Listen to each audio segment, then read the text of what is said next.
armadilha. Você sabe o que é uma armadilha? Armadilha é uma coisa que você não viu e caiu, né? A armadilha é uma coisa que fica escondido e que tem o propósito de prender. E a Bíblia fala mais do que a gente pensa em armadilhas e nos ensina a como evitá-las, para que nós não sejamos escravos, para que nós não sejamos prisioneiros de nada, senão da graça e do favor do nosso Deus. A gente começa hoje a falar desse assunto, que é um assunto que eu estou trazendo, na verdade, de volta depois de alguns anos, que eu acho extremamente importante, extremamente atual. Eu acho que é bem apropriado para a gente tratar nos dias de hoje. Acho que nunca ficou velho isso. A gente vai falar de como nós olhamos uns para os outros para chegar à conclusão de onde nós estamos. É algo que, claro, serve para todo mundo. Dificilmente alguém não se encaixa nisso. Em alguns momentos vai parecer que eu estou falando mais com as mulheres do que com os homens, porque eu sei que mulheres são muito tentadas nisso. Mas os homens não ficam para trás, todos nós, e eu sei disso porque eu sou homem, né? A gente experimenta tentações desse tipo. Eu estou falando especialmente de comparação, de como nós olhamos para um lado e para o outro para identificar e definir onde nós estamos. Eu não sei quanto a você, mas eu sou tentado nisso o tempo todo. Tanto na minha, onde eu estou, por exemplo, como pai, como marido, financeiramente, ministerialmente, o tempo todo eu sou tentado a olhar para outros pastores de outros ministérios e faço uma comparação e me pergunto se ele está melhor do que eu, se ele está pior do que eu. E eu nunca paro, frequentemente a gente não para pensar por que a gente faz isso e se isso tem algum benefício para nós. Pessoas que estão à frente na sua carreira, estão um pouco mais altas do que você, na posição que estão, bem parecidas com a sua, podem servir de inspiração para mim e para você, mas muitas vezes elas se tornam para mim e para você um perigo muito grande se nós não percebemos o que acontece dentro de nós. Então, essa é a nossa missão nesse domingo, nos próximos 2 domingos, pedir a Deus que abra os nossos olhos para que nós não caiamos em nenhuma armadilha. Quem está pronto aí, diga amém. Amém. Vamos orar juntos? Pai, muito obrigado por mais essa oportunidade. Nós queremos, Senhor, permitir, meu Pai, que o Senhor abra os olhos do nosso coração e possamos deixar o Teu Espírito fluir nessa manhã. Eu sempre oro dizendo, Senhor, nada de mim, tudo de Ti, que seja o Teu Espírito que vai dirigir tudo o que vai acontecer nessa manhã. E nós, meu Pai, cremos na Tua presença nesse lugar. Então nós vamos abrir o coração, porque eu creio que a Tua palavra muda tudo em nós. E se nós mudarmos do lado de dentro, as coisas vão começar a mudar do lado de fora. Recebe todo o louvor por tudo, em nome de Jesus. Amém. Eu acho que a gente começa a experimentar isso desde criança. Para a maioria de nós, começa quando a gente está naquela fase que está começando a entender o mundo. Você lembra quando você estava... Obrigado, Digão. Isso. Quando você estava no ensino fundamental, você tem alguma foto sua de quando você tinha 7 anos de idade, 8 anos de idade, você ia para a escola? Né? Eu não sei, mas eu trouxe uma para você ver. Esse sou eu. Pouco tempo atrás. Coisa linda. Na frente do meu prédio, eu atravessava a rua, andava alguns metros e ia para o Colégio Batista Chepas, de lá na Tijuca. E aí eu devo ter mais do que 7, 8 anos, devo ter 9, talvez. Mas eu coloquei porque eu queria que você mentalizasse a sua própria imagem de quando você tinha essa idade. Eu acho que você lembra. É na escola que nós encontramos um dos ambientes mais cruéis para causar traumas e complexos na nossa vida, para nos fazer pensar o tempo todo, de que existe uma maneira certa de se vestir, uma maneira errada de se vestir. Que existe uma maneira certa de fazer as coisas e outra errada. Que você precisa se encaixar o que o grupo acredita que você tem que fazer. Que existe uma maneira correta de andar, e não com aquele pé de pato que eu andei durante a minha infância toda. Eu era, com certeza, é na escola que a gente recebe os apelidos mais cruéis e passa os próximos 10 anos comparando. Eu, por exemplo, o meu jeito de andar com o dos outros meninos, ou comparando a minha altura ou a sua altura, comparando o seu peso, comparando o tamanho do seu nariz com a das outras pessoas, porque você recebeu um apelido, porque alguém falou alguma coisa. Desde cedo a gente é convidado a observar as pessoas e perceber o que a gente não é e como a gente gostaria muitas vezes de ser. E o que a gente faz é que a gente começa a usar a opinião das pessoas ao nosso redor como nosso referencial. O que as pessoas dizem começa a definir para a gente qual é a referência. Mas tudo bem, você é criança. E quando você cresce, melhora? Você sabe que não, né? Você sabe que a gente carrega isso permanece em nós. O tempo todo a gente está observando. Homens, em geral, observam homens, mulheres, em geral, observam mulheres, para identificar onde eu estou. E a gente muda aquilo que a gente compara. Agora eu já não comparo mais algumas coisas, mas eu começo a comparar outras coisas. Essa tendência de olhar ao redor e decidir o que eu sou e o que eu não sou, não desaparece com a idade. Às vezes até piora. Às vezes a gente se torna ainda mais escravo disso. Todos os dias. Eu vou falar por mim, mas eu acho que você também.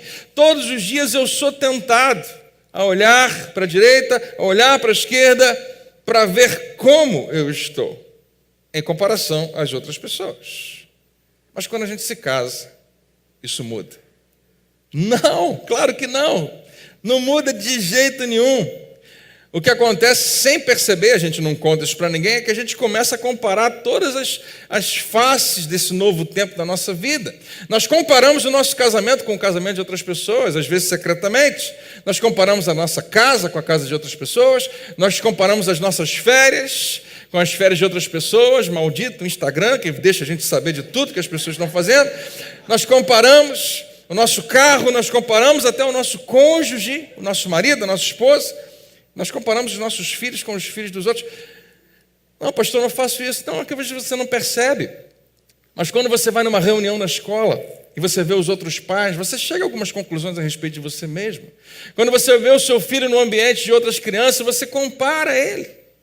Você já deve ter tido a experiência de ir assistir talvez um jogo de futebol do seu filho. E o seu filho, por exemplo, joga bem, mas não é o melhor de todos. E quando ele vai chutar para o gol, ele pisa na bola, cai, deu errado. E quando o amigo do mesmo time, que você deveria estar torcendo, chuta e a bola vai para fora, secretamente você fica feliz. Era para ter marcado o gol para você ficar feliz, mas você ficou ainda bem que ele não marcou o gol. E se você frequenta as redes sociais, tipo Instagram ou Facebook, você facilmente pode cair na armadilha de comparar, preste atenção, comparar o seu dia a dia com os melhores momentos da vida de outras pessoas. Porque a gente só coloca na rede social os melhores momentos. Se você for procurar na rede social, não tem ninguém mal arrumado nas fotos. Não tem nenhuma maquiagem borrada nas fotos. Né? Não tem nenhum dia triste. Em geral, ali. E as redes sociais hoje, que vieram para ficar, eu acho que a internet não vai embora tão cedo, acho que nunca, nos fazem acreditar que todas as pessoas estão vivendo uma vida quase perfeita, que as outras pessoas estão com tudo certinho no lugar. E nós comparamos as nossas fotos, comparamos os nossos passeios. Tem gente que compara até o prato de comida, que a gente tira foto hoje em dia de comida. Você vai comer, você tira uma foto e manda para as pessoas. Já parou para pensar o que está por trás disso? Por que você quer que todo mundo saiba do que você está comendo? Por que você quer que as pessoas saibam o que você está comendo? Essa é uma ótima pergunta. E depois que você posta qualquer coisa numa dessas redes sociais, nós comparamos até os nossos comentários. Olha como o meu comentário foi muito mais inteligente do que das outras pessoas. E a verdade é que toda essa comparação, perceba você ou não, é extremamente desgastante e é muito frustrante. É como se você entrasse num carrinho de montanha-russa e fizesse um passeio de montanha-russa que nunca termina, que nunca acaba. E como nós vamos ver, essa nossa tendência de nos compararmos uns com os outros pode nos levar a lugares muito perigosos. Mas nessa manhã eu queria sugerir a você, melhor do que eu, a Bíblia, a palavra de Deus vai sugerir a você um caminho para você sair, eu também, desse ciclo tão cansativo, que a gente pode começar a fazer isso hoje mesmo. E durante as próximas semanas nós vamos colocar os nossos olhos na palavra de Deus e descobrir que Ele nos fez de maneira perfeita e já providenciou tudo que nós precisamos para cumprir o nosso propósito. Mas Ele não fez você igual a outras pessoas, Ele fez você único e para Ele você é perfeito. E é importante nós começarmos a olhar para como Ele nos olha. Para você ter uma ideia como essa tendência de comparação acontece o tempo todo, essa semana eu fui com 2 pastores nossos aqui, o André e o Dirman. A gente não tinha planejado isso, mas acabamos indo visitar num horário comercial, num dia, uma tarde, uma igreja de um pastor lá na Barra da Tijuca, uma igreja lá na Barra.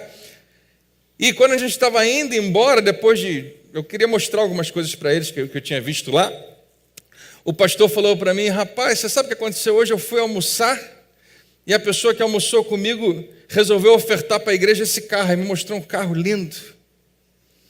E naquele momento, por fora eu falei assim: glória a Deus. Por dentro eu fiz uma rápida oração dizendo: Senhor, cadê esses membros na minha igreja? Onde é que eles foram parar? Manda essas pessoas para lá, Pai. Né? E claro, a tentação naquele momento de se comparar é muito forte. Eu acho que você experimenta isso o tempo todo. É a razão porque esse tema é universal, ressalta o título dessa mensagem. Por que isso não é só para homem, não é só para mulher, não é só para adultos, não é só para crianças ou idosos? É porque todos nós vivemos no que eu chamo da terra do mais. Alguns anos atrás eu apresentei à igreja a terra do mais. É o lugar onde eu e você vivemos. Que lugar é esse? É o lugar onde nós vivemos. Porque todo lugar que você olha, para onde quer que você olha, você vai encontrar gente que é mais alguma coisa que você. Tem pessoas que são mais ricas do que você. Pessoas que são mais magras do que você. A não ser um menino aqui na igreja que não tem como ser mais magro do que ele. Né? Pessoas que são mais inteligentes do que você, mesmo que você não queira admitir. Pessoas que são mais altas do que você. Você queria ser mais alto, mas as outras pessoas altas te mostram, né, como você ainda não é, ou você não conseguiu ser. E outras pessoas não têm a menor crise em ser baixo, estatura não é um problema. Mas quando você vai para um lugar onde tem um monte de gente alta na tua frente e você quer ver o que está lá na frente, você sente. Né? Pessoas que são mais bonitas, não sei como é que a gente identifica isso, mas a gente identifica. Né? Pessoas que eu considero mais bonitas do que eu tenho dificuldade de achar essas pessoas, mas elas existem. Pessoas que são mais felizes, aparentemente, mais felizes do que eu. Pessoas que estão mais arrumadas, mais antenadas com a moda, mais estilosas. E se você é solteiro, pessoas que estão mais casadas do que você. Né? E para todo lugar que você olha, tem gente com mais do que você. Tem gente com mais alguma coisa. E isso provoca algo em nós, pelo menos na maioria de nós. Eu acho que essa mensagem toca em cada um, mas talvez tenha uma pessoa aqui no meio dessas 400 que estão aqui. E, pastor, você sabe que isso não me incomoda. Eu acho muito raro isso acontecer. Em geral, a gente está analisando a nossa vida com base no que a gente vê nas outras pessoas. E quando não são essas pessoas que têm mais, é o cônjuge delas, é o marido delas, é a esposa, ou são os filhos daquela pessoa. Os filhos deles são mais altos, os filhos deles são mais talentosos, os filhos deles são mais inteligentes. O marido dela tem um emprego melhor. Mesmo que você não fale para ninguém, isso está lá dentro muitas vezes.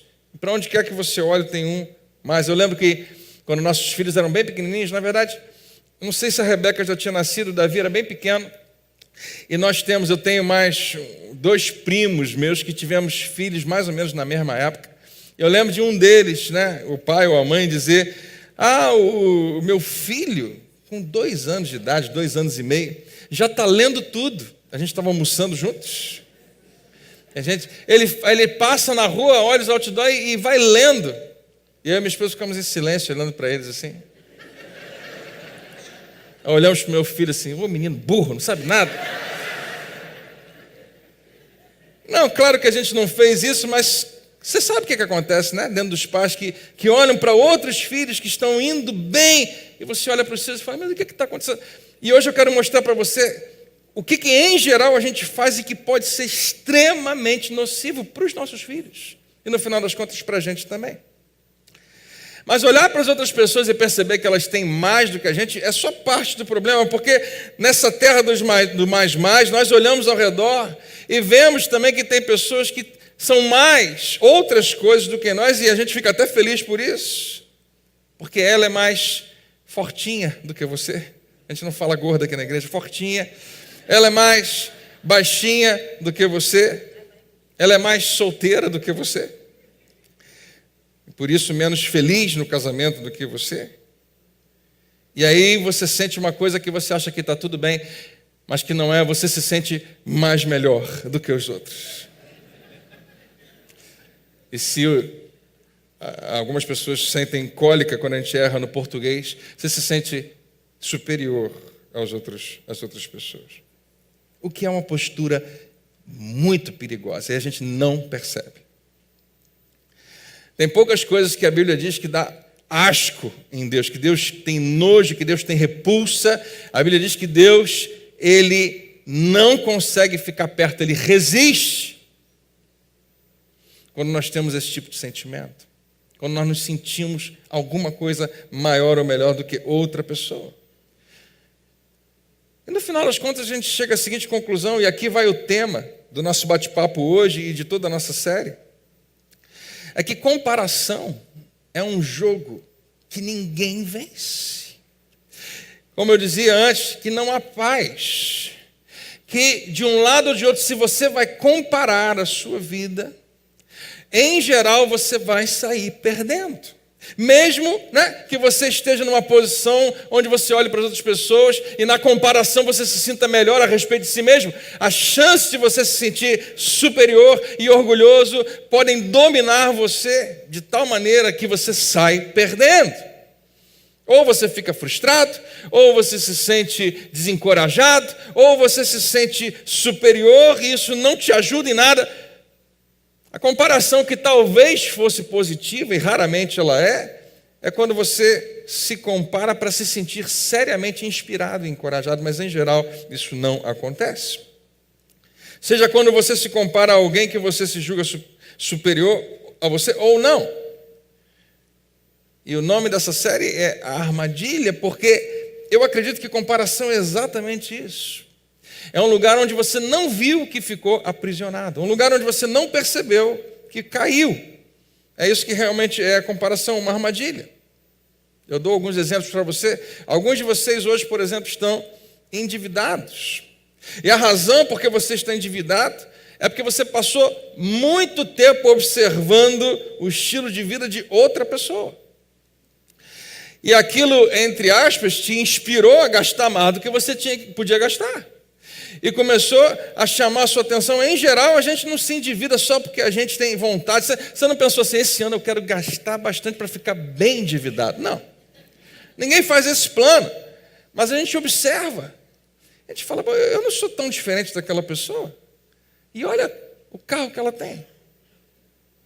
E de repente, as ofertas, as promoções, os pagamentos parcelados enganam você.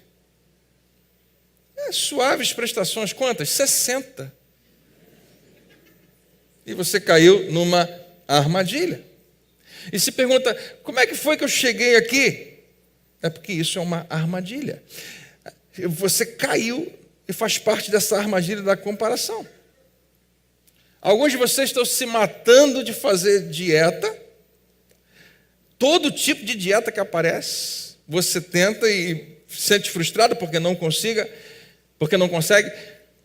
E a razão é porque está desesperadamente tentando se parecer com alguém com quem você nunca vai se parecer. Desculpa te dar essa notícia. E você não tem paz. E ao invés de se aceitar e estar feliz com o corpo que Deus te deu, você está completamente obcecado ou obcecada em se parecer com outra pessoa. Você está fazendo mal a si mesmo, está violentando a si mesmo. Alguns de vocês estão namorando errado, porque você está cansada de ir ao casamento das suas amigas todas. E todas elas parecem que conseguiram descobrir o que parece ser um príncipe encantado. Em geral, depois do beijo vira sapo, muitas vezes. E todo mundo, no casamento pergunta: e aí, quando é que é o seu? E quando não perguntam, você sabe o que eles estão pensando. E deixa eu falar um negócio para você. O desejo de estar num relacionamento, o desejo de ter uma família, claro que ele é legítimo e muito justo e maravilhoso.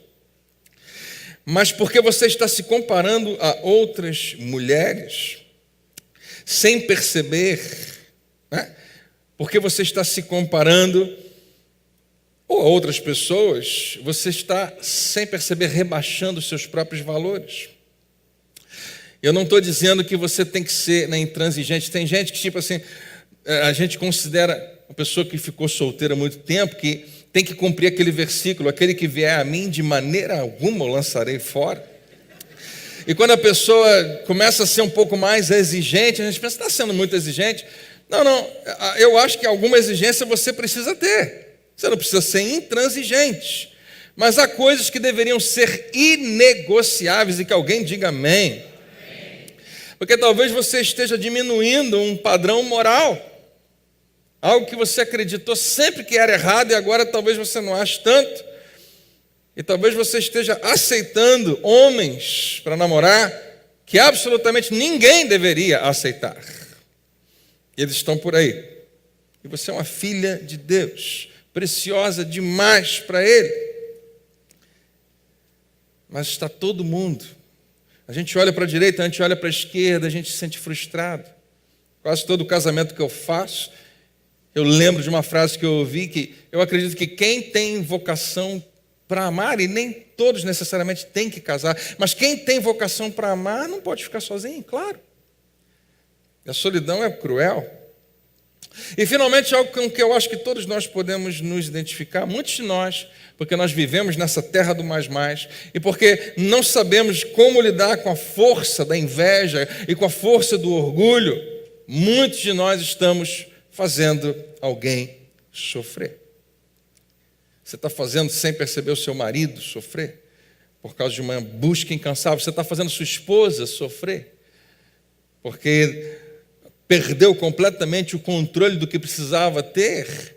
E a razão que você não identifica, mas que hoje precisa ser identificada, é porque você olhou para alguém. E ao invés de apenas ser inspirado, encorajado, você quis imitar. Você está fazendo seus filhos sofrerem. Quando a gente tem um nível de exigência tão grande com os nossos filhos, eu acredito que você tem que sim exigir dos seus filhos, mas preste atenção em como Deus fez eles. Deus fez eles e às vezes a gente compara ele com os filhos das outras pessoas. E quando a gente vai arrumar uma desculpa, você fala: filho, filha, eu só estou exigindo porque eu amo muito você e eu quero que você atinja o seu máximo potencial. Eu quero que você seja tudo que você pode ser. E a gente fala isso, mas é da boca para fora. Em geral, a gente quer que eles se pareçam com outros meninos ou outras meninas que a gente viu e usa como referencial, porque vivemos na terra do mais.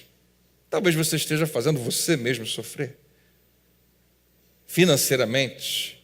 Talvez você esteja fazendo você mesmo sofrer emocionalmente, relacionalmente, porque em algum momento você idealizou como a vida tem que ser, como a vida precisa ser. Em algum momento na trajetória da sua vida, alguém fez você pensar e plantou em você essa imagem de quem você deveria ser e como a vida precisa ser.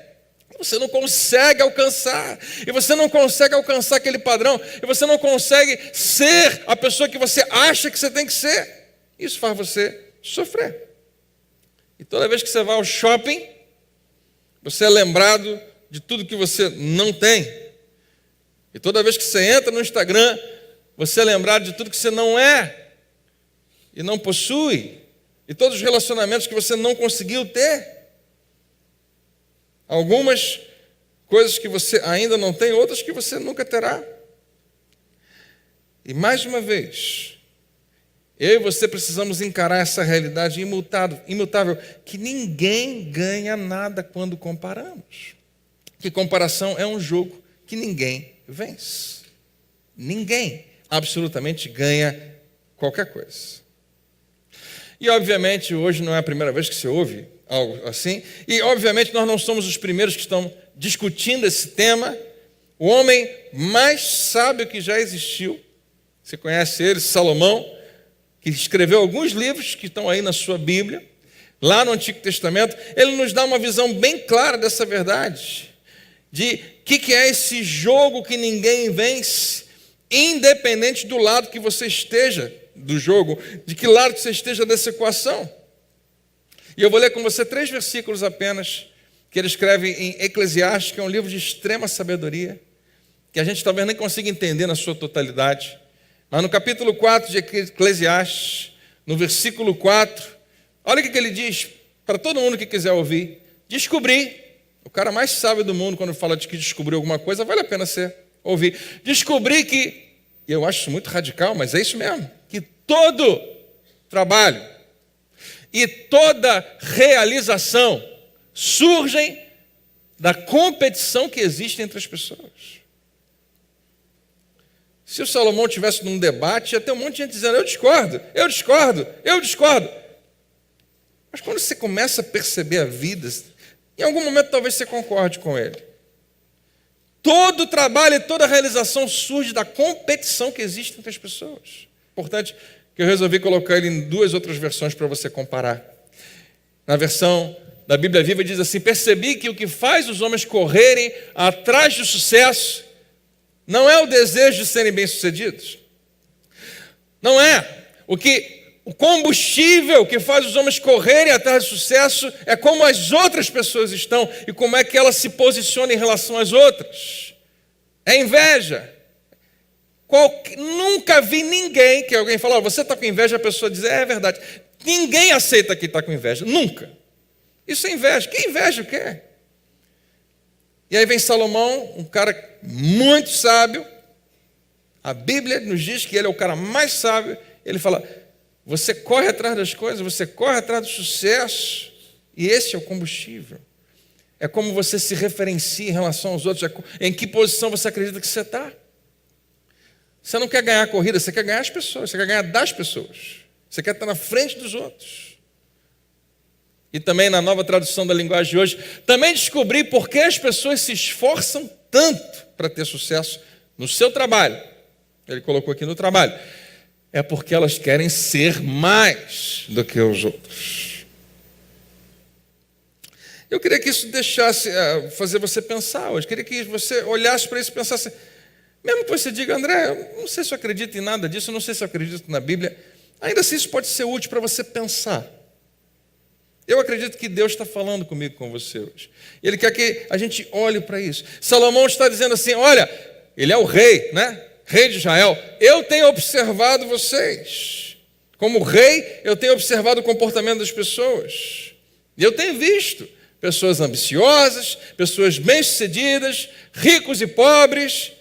E à medida em que eu percebo o trabalho das pessoas e a ética das pessoas e os relacionamentos das pessoas, eu vejo que está todo mundo fazendo a mesma coisa, olhando para a direita e olhando para a esquerda, e estão tentando se encaixar no que é exigido delas, no que elas acreditam que elas precisam ser. E todo o trabalho e toda a realização nascem da inveja que as pessoas têm em relação às outras. Ou, parafraseando, queria que você observasse, não é nenhuma versão bíblica, é apenas uma paráfrase que eu coloquei assim, as pessoas determinam quem são e onde estão com base em quem são e onde estão as outras pessoas. A minha identidade, a minha propriedade, a minha autoridade, eu só consigo medir em referência, em relação a você. E você vai descobrir na Bíblia que não foi esse o projeto que Deus tinha. Não era isso que Deus queria que você fizesse. Que você não tivesse como referência as outras pessoas. Ele queria muito, Ele quer muito que você tenha como referência o que Ele disse a teu respeito. O que Ele estabeleceu para você. Mas isso aqui é verdade. Isso é uma lei universal. Isso está acontecendo o tempo todo. Enquanto a gente está aqui, está acontecendo o tempo todo. As pessoas determinam quem elas são e onde elas estão na vida. Na vida financeira, na vida relacional, na vida profissional, em todas as áreas da vida, eu determino onde eu estou com base em quem são e onde estão as outras pessoas. Quem está entendendo até aqui, diga amém. E em seguida, no próximo versículo, Salomão nos dá uma chacoalhada e ele nos apresenta uma afirmação que eu espero que você nunca esqueça por toda a sua vida. Quem sabe hoje você marca ela e eu também. Sempre que você for tentado, como eu também sou, a olhar para a direita e para a esquerda, a olhar para os outros homens, para os outros maridos, para os outros pais, para os outros pastores, eu espero que essa frase volte sempre ao meu coração. No próprio versículo 4 ele diz, mas isso também é ilusão. Outra versão diz, é loucura, é bobagem. Isso também é ilusão, é correr atrás do vento. Duvido que alguém aqui já tenha corrido atrás do vento. Eu não consigo fazer essa ilustração tão bem para você, porque você poderia, pastor, eu me identifico com essa palavra porque eu já tentei. Não, ninguém tenta. Né? Você não consegue ver o vento, você vê os efeitos dele. O que significa correr atrás do vento? Significa uma corrida sem fim. Significa um absurdo, uma ilusão, não há uma linha de chegada. Porque tem sempre alguém mais do que você, sempre. Se você conseguiu alcançar um patamar mais alto, né? A gente vive num mundo tão consumista que o que você compra hoje, amanhã já ficou obsoleto. E você quer a mesma coisa que você já tem, porque tem uma cara mais bonitinha. A gente é tentado demais, não só na questão do consumo, mas em tudo. Sempre tem alguém com mais do que você, ou que é mais do que você, ou que pode mais do que você, sempre teve e sempre vai ter. E Salomão não está sugerindo que você seja apático, inerte, não faça nada. Não, quando ele fala de você não correr atrás do vento, dá a impressão que ele quer que você fique parado. Não, ele não está sugerindo que você não tenha ambições. André, eu não estou entendendo. Se eu for uma pessoa com essa ambição toda, uma pessoa ambiciosa, né, que está buscando crescer, eu não corro o risco de fazer isso olhando para as outras pessoas para ser melhor do que as outras. Não é isso que ele está sugerindo que eu não faça. Mas ele está dizendo que quando nós permitimos que o ritmo de vida das outras pessoas, o estilo de vida das outras pessoas, determinem como nós devemos viver e onde nós devemos estar, você caiu numa armadilha. Quando você permite que o que você olha nas outras pessoas seja o que vai determinar quem você é e onde você está sendo enganado e está correndo atrás do vento. Mas não se engane, Salomão não está sugerindo que você fique quieto e não faça nada. Porque no versículo seguinte, no parágrafo seguinte, ele diz o seguinte, o tolo cruza os braços e destrói a própria vida. Cruza os braços e daqui a pouco morre de fome. Tem que fazer alguma coisa. Salomão está dizendo o seguinte para mim e para você, eu não estou dizendo que você deva cruzar os braços, eu não estou dizendo que você não deva trabalhar, sim, precisa, eu não estou dizendo que você não deva ser ambicioso e que não deva motivar os seus filhos a serem melhores do que são, encorajar o seu marido, sim, a crescer profissionalmente, eu não estou dizendo isso, eu não estou dizendo que você deve desistir dos seus sonhos. Só um tolo abandona tudo isso, ele está dizendo. Somente um tolo cruza os braços, não vou fazer mais nada, não tem sentido. Somente um tolo deixa a vida me levar. Que nos deixa com uma uma questão, uma pergunta que nos faz pensar: será que existe uma terceira alternativa? Se essa minha busca interminável de ser mais rico, mais bonito, mais sarado, ou mais magro, seja o que for, mais inteligente, mais rápido, se tudo isso é pura ilusão, segundo Salomão está dizendo, é a mesma coisa que tentar capturar o vento, que eu não vou conseguir. Aliás, há algum tempo atrás a gente fez muita graça que a Dilma falou sobre armazenar vento. Em defesa dela, eu acho que a gente precisa defender. De verdade, eu acho que mesmo que eu não seja muito fã de vários políticos, uma pessoa inteligente sabe o que ela estava falando. Ela não estava falando de armazenar o vento. Você consegue armazenar a energia que o vento pode produzir. Mas isso virou uma festa para a gente, né? A gente adorou aquilo. Até hoje a gente ouve falar muito. É mais ou menos o que Salomão está sugerindo. É impossível, é absurdo. Você não consegue pegar o vento. Você não consegue capturar o vento. E embora a gente ache graça quando alguém fala a respeito disso, nós muitas vezes estamos tentando fazer isso. Estamos correndo atrás do vento. E ao mesmo tempo, eu não posso desistir da vida, eu não posso cruzar os braços, não posso me excluir, não posso perder a minha ambição. Salomão, tem uma terceira opção? Eu fico quieto, eu faço alguma coisa? Eu tenho ambição ou não tenho ambição? O que eu faço? E esse livro fantástico, cheio de sabedoria, Eclesiastes, nos dá a melhor das opções. E eu amo esse versículo porque Salomão está escrevendo, nos dando uma imagem muito clara para nós entendermos esse princípio. E aqui vai. Melhor é ter um punhado com tranquilidade do que 2 punhados à custa de muito esforço e de correr atrás do vento. A linguagem não é tão nossa porque quase ninguém fala punhado aqui, mas punhado é uma mão cheia de alguma coisa. Uma mão que consegue carregar um limite. Até hoje, quando eu vou fazer compras no mercado, e seja sacola plástica ou qualquer outra coisa, não vou entrar na questão ecológica hoje, não vamos falar disso agora, mas desde que eu me lembro, eu tento pegar, abro o porta-mala e pego aqueles saquinhos todos. Às vezes fiz compra do mês, tem coisa que não dá para botar em saquinho, tem que ser caixa, mas quando são só aqueles saquinhos, eu tento pegar todos eles com meus 2 braços para ver o qual forte eu sou. E tiro tudo aquilo do carro e vou carregando até a porta da minha casa. Seja, pegar um elevador. Nos Estados Unidos, quando eu morava lá, tinha que subir uma escada. E eu fazia isso, subia a escada. Era mais novo, era mais fácil. E o que acontecia era o seguinte: depois que eu pegava todos aqueles saquinhos e era bem pesado, a tampa, a porta do porta-mala estava aqui no alto. Como é que eu vou conseguir fechar? Você imagina a cena? E eu, com muita dificuldade, às vezes conseguia. O que me fez lembrar esse versículo: quando eu tenho as 2 mãos cheias, eu perco a capacidade de usar qualquer uma delas. As 2 estão ocupadas.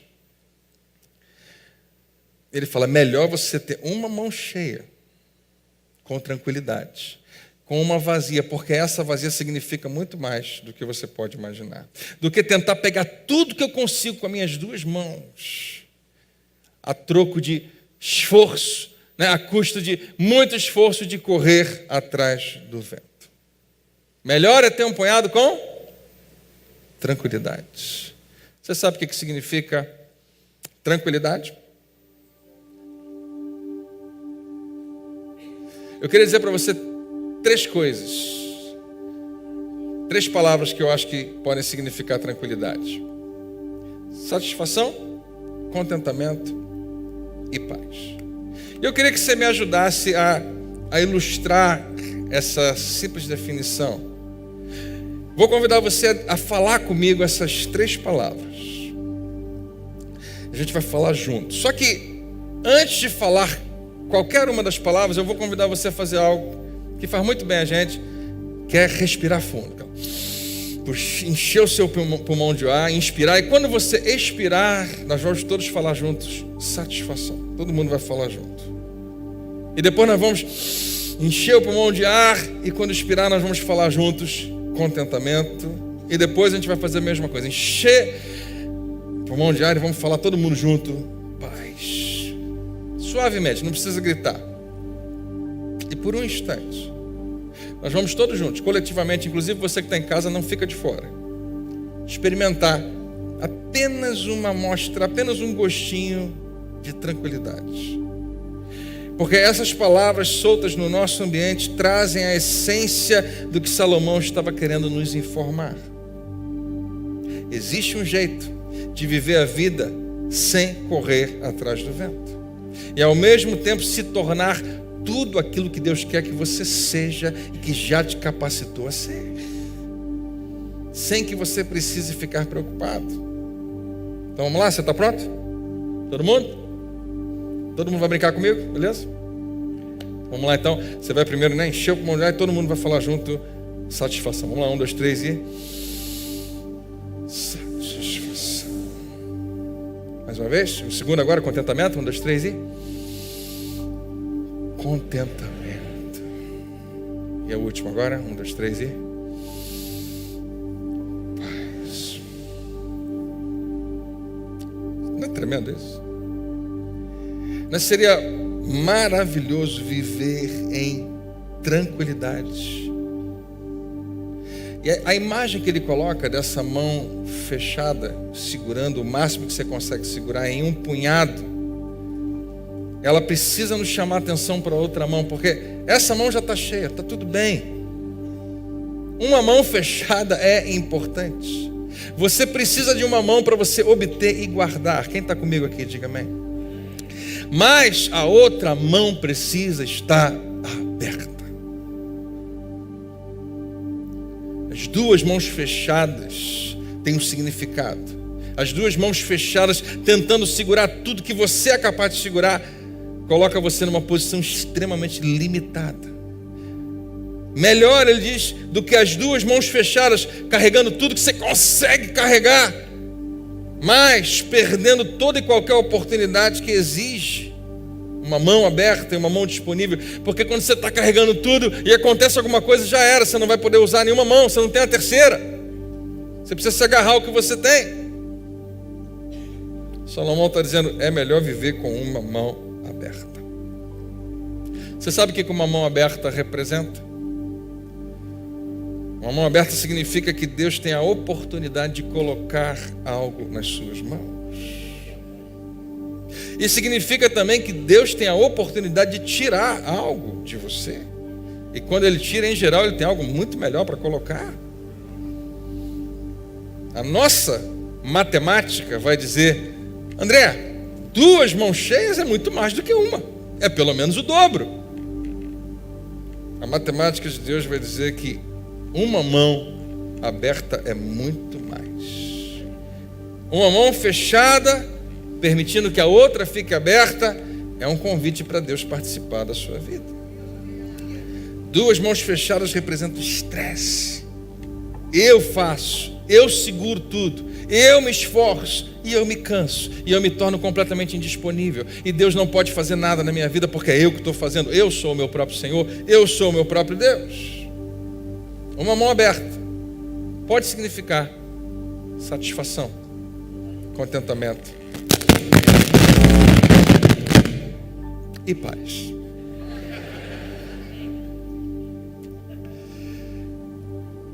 Vou pedir para você ficar de pé para a gente fazer uma brincadeira antes de você ir embora. Que é apenas um gesto com a mão para você lembrar. E lá vem o pastor com esse negócio de novo, né? Pronto para falar, aquele negócio, pronto para ouvir. Melhor é ter um punhado com tranquilidade do que 2 punhados, 2 mãos fechadas. Fecha as suas 2 mãos assim. Aperta bem. Ele está dizendo que isso não é o melhor. Essa posição que provoca em geral tensão em nós, ela tem o significado de você resolve a sua vida. Ele está sugerindo uma mão aberta. Então, a mão que ficar fechada, você pode fazer o que você quiser com ela, você pode apoiar na sua perna, você pode fazer, mas a outra você tem que abrir. Então, abra uma das suas mãos. E diga comigo assim, isso é melhor do que isso. Essa mão aberta vai te ajudar, vai abrir portas, vai dar oportunidade para a sua vida, amém? Pode soltar a sua mão. Durante essa semana, eu quero que você se lembre disso. Eu quero que em algum momento essa imagem volte para a sua cabeça, porque você vai ser tentado a olhar para a direita, olhar para a esquerda e observar como as outras pessoas estão mais à frente que você. Ou então se sentir tentado a ficar orgulhoso porque tem gente que não é tão bom quanto você. Mas eu queria que você meditasse nessas 3 palavras: satisfação, contentamento. Uma vida com contentamento é maravilhosa. Paz. Eu queria que você, durante essa semana, fizesse um exercício e tentasse imaginar como seria a sua vida se você parasse de usar as outras pessoas como referência de onde você deveria estar e quem você deveria ser. Que você pensasse: como seria a minha vida se eu parasse de usar os filhos dos outros para dizer como é que os meus têm que ser? Se eu parasse de usar o marido, a esposa do vizinho, das outras pessoas, quem é que seja, para determinar quem eu sou e como a gente deveria ser? Não seria maravilhoso parar de correr atrás do vento? Isso é possível? A resposta é sim. É isso que significa ser livre da armadilha da comparação. E tem mais uma coisa extremamente importante que eu tenho que falar para você. Não perca a semana que vem, que a gente vai dar um salto um pouquinho mais largo em relação a isso. Você recebe essa palavra hoje? Amém.